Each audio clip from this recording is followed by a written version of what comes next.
il y a une sorte d'hallucination juste sur les chiffres. Vous comparez les 20 millions de dotations, annuelles, avec un budget cumulé de 3 ans. Ça n'est juste mathématiquement pas vrai. Ce n'est pas possible de faire cela. Ce n'est pas possible. Les 20 millions de dotations, nous avons le graphe là, c'est bien 20 millions par an qui nous sommes enlevés. Alors certes, on peut dire que le Premier ministre n'a pas de parole et qu'il faudrait considérer que l'année à venir, puisqu'il s'est engagé pour un plan de réduction de 3 ans, mais que tant qu'il ne l'a pas voté, finalement ce plan ne serait pas mis en exécution. Et parfois d'ailleurs, les services financiers de l'État ont du mal eux-mêmes à nous fournir des simulations. L'année dernière, ils nous avaient dit que ça allait baisser de 5,2 millions. Finalement, au mois d'avril, quand la dotation est arrivée, ce n'était pas 5,2, c'était 5,6. Voilà.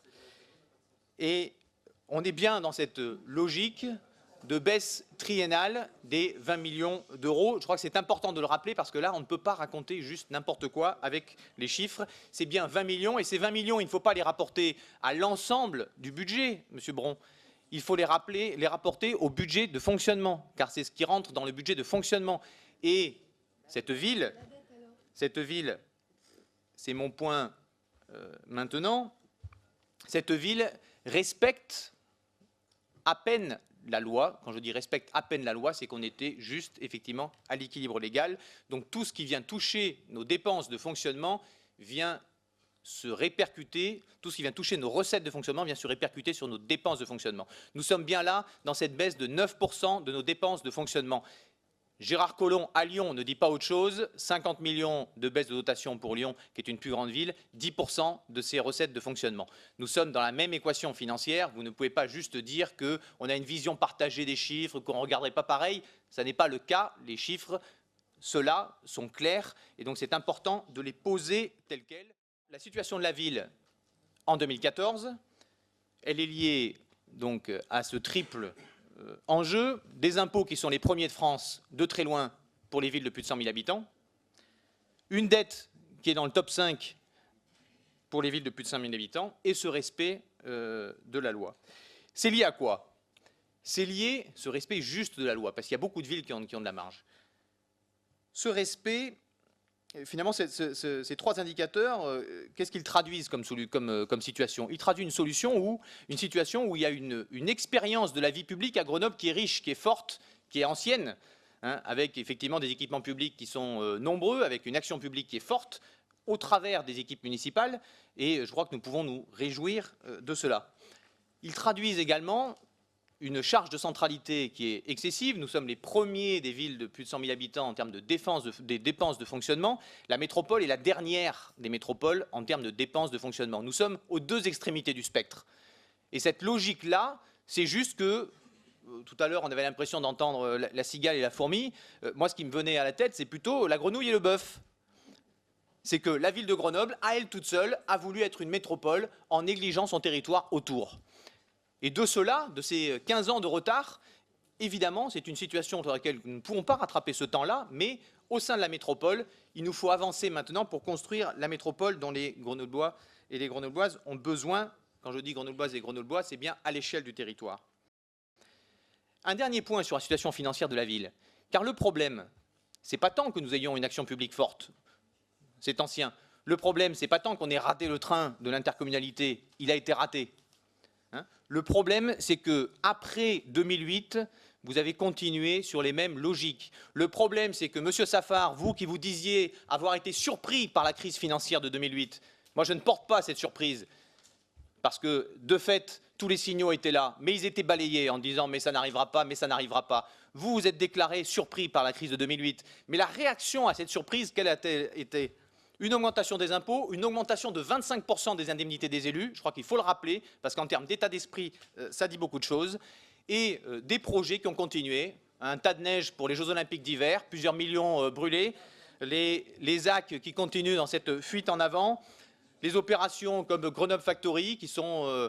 on nous dit qu'effectivement la communication serait notre seul vecteur, mais au moins on peut dire qu'on fait ça sans argent, puisque nous avons diminué par 2 le budget de la communication. J'en passe et des meilleurs, mais c'est ce deux lire-là, le fait que nous allons inaugurer bientôt une halle de tennis extraordinaire, je suis joueur de tennis, je serais très content d'aller jouer dedans, mais elle a coûté 2 fois le prix de n'importe quelle halle de tennis en France. C'est la plus belle halle de tennis de France. C'est super, hein, on sera très content d'aller y jouer, mais c'est juste pour montrer qu'après 2008, même après 2008, on a continué sur un modèle qui était un modèle dont on savait qu'il allait dans le mur. Et c'est ça notre problème aujourd'hui, c'est ça le discours de vérité que nous portons, et ce n'est pas les 600 000 ou les 150 000, puisque les négociations étaient en cours, donc vous deviez un peu savoir sur quelle marge financière étaient les renégociations sur la publicité. Mais ce n'est pas les 600 000 qui représenteraient 3% de la baisse des dotations de l'État qui sont le problème, hein, en termes d'échelle. Ces 3%-là, on les a absorbés avec notre baisse des dotations des élus, on les a absorbés en rendant les voitures qui étaient utilisées, on les a absorbés en baissant les frais de déplacement des élus, on les a absorbés en diminuant par 3 le coût du 14 juillet. Ces actions de sobriété sur lesquelles M. Braun disait qu'il était d'accord, sur lesquelles je crois maintenant, c'est juste faire de la politique comme il devrait s'être fait depuis toujours. Voilà. Et donc, ces actions de sobriété-là, ce n'est pas en se promenant sur ces 3% que vous allez finalement dériver des masses financières et de cette nécessité démocratique d'expliquer ces enjeux-là. Car oui, pour nous, effectivement, il y a une voie positive pour sortir de tout cela. Hein, que la situation qui est angoissante, c'est juste se dire que depuis 30 ans, on va dans le mur et qu'on continue et qu'on accélère. Que depuis 30 ans, on n'arrive pas à faire revenir la croissance, mais qu'on continue de croire en la croissance du PIB. Nous croyons qu'il y a des activités à développer pour éliminer la pollution, pour prendre soin de nos ressources, pour prendre soin des personnes âgées, et des activités à diminuer. Et que cette croissance du PIB qui agglomère les accidents de la route avec de l'action sociale, ça n'a juste pas de sens. C'est à cela que donc ce n'est pas un problème de croyance, et si vous croyez, au bout de 30 ans, quand finalement rien ne s'est passé, peut-être qu'il faudrait se remettre en cause, mais le message est plus large. Maintenant, quel est le chemin pour le futur? Vous dites que vos budgets étaient contraints. Mais les 3 dernières années de votre mandat, les dépenses de fonctionnement ont augmenté de 10%. De 10%. Donc, faire des budgets, des choix contraints, tout le monde fait des choix, c'est l'essence de la politique. Faire des choix contraints en augmentant les dépenses de 10%, je peux vous dire qu'effectivement, pour les Grenoblois, ça ne va pas tout à fait être pareil que faire des choix contraints en devant diminuer les dépenses de 10%.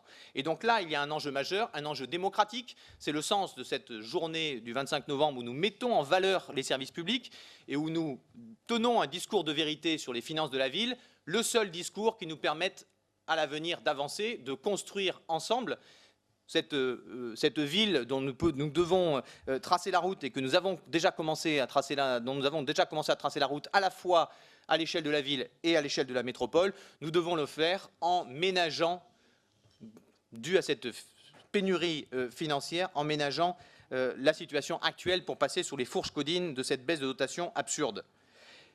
Et comme cette baisse de dotation est absurde, comme nous sommes en plein enjeu sur la transition énergétique, comme la COP 21 va se tenir à Paris il y a 2 semaines, oui, effectivement, j'ai fait une proposition de Green New Deal. Oui, effectivement, la réglementation aujourd'hui de la comptabilité publique empêche la ville de faire les investissements qu'elle pourrait faire en matière de transition énergétique, car il nous faut rembourser le capital sur la base de nos recettes propres. Didier Migaud le disait lui-même il y a 2 jours, le problème, c'est que maintenant, il faut être dans la sélectivité des investissements. On ne peut pas mélanger le boulodrome couvert que se fait construire un maire dans la vallée du Rhône parce qu'il reçoit des millions d'euros dont il ne sait que faire avec la centrale nucléaire qu'il a sur la commune, avec les investissements de transition énergétique. C'est cela l'enjeu majeur. Et mon discours n'est pas de dire « allons-y, investissons à tout bout de champ ». Mon discours est de dire « oui, il nous faut faire des choix. Nous les avons fait sur l'école, nous avons fait sur l'accessibilité. Mais par contre, en termes de transition énergétique, nous avons des entreprises qui viennent nous voir. Elles ont des compétences, elles sont prêtes à s'engager sur les résultats. Nous avons des emplois locaux à créer, c'est bon pour le pouvoir d'achat. Il y a un rendement financier pour la ville, même s'il est long. Et donc je dis que ces investissements qui ont un rendement financier, qui créent de l'emploi local, qui font travailler les compétences qui sont à disposition dans notre territoire, c'est cela et uniquement cela qu'il faut libérer, qu'il faut isoler. Et c'est cela la proposition de Green New Deal que j'ai faite au Congrès des villes le 23 septembre à Paris et que je continue de porter et qui a un écho. parce que la fédération du BTP qui voit chuter l'investissement public, on le dit tous, 3/4 de l'investissement public, c'est les collectivités locales. Parce que cette chute massive de l'investissement public, les gens se rendent juste compte à quel point c'est aberrant. Et donc oui, on se dit qu'il faut trouver des solutions et que oui, on ne va pas réouvrir les vannes et faire n'importe quel investissement et construire des nouvelles halles de je ne sais pas quoi qui seraient en or massif. Mais par contre, sur les investissements de transition énergétique sur lesquels il y a un rendement financier, même si le rendement financier, il est à 30 ans ou il est à 40 ans, c'est notre capacité d'acteurs publics de penser le long terme, de préparer l'avenir, et c'est cela que nous proposons. Donc oui, la journée du 25 est bien là pour dire la vérité aux Grenoblois sur la situation financière de leur ville. Ce n'est pas un message tourné vers le passé, ce n'est même pas un message tourné vers le gouvernement. Évidemment que ce message est tourné vers le gouvernement, puisqu'il nous fait porter ces baisses de dotation et que nous n'avons même pas de réduction de déficit et que nous n'avons même pas de réduction de la dette. Donc il nous fait porter finalement une plaie dont nous n'avons même pas le retour par rapport aux objectifs qu'il porte. Donc évidemment c'est un message, mais je ne suis pas sûr qu'il se détournera de son chemin, même si on a entendu cette semaine qu'il pouvait s'en détourner pour d'autres raisons, légitimes également.